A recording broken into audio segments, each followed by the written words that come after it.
श्रावण महिना सुरू होण्याच्या आधी गटारी अमावस्या साजरी केली जाते। गटारी अमावस्या हा शब्द नेमका कुठून आला?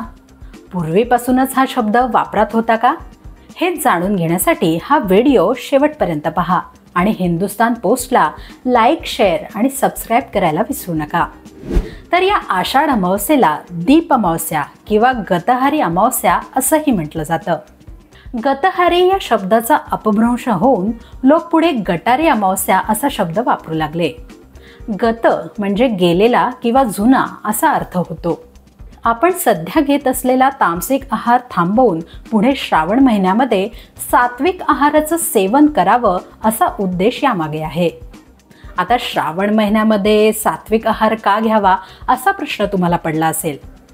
श्रावण महिना येतो पावसाळ्यामध्ये आणि पावसाळ्यामध्ये आपली पचनशक्ती प्रचंड मंदावलेली असते, त्यामुळे या काळात हलका आहार घेण्याचा सल्ला दिला जातो। आता गटारी अमावस्येबद्दलची इतकी सगळी माहिती सांगितल्यानंतर तुमच्या अनेक शंका दूर झाल्या असतील ना?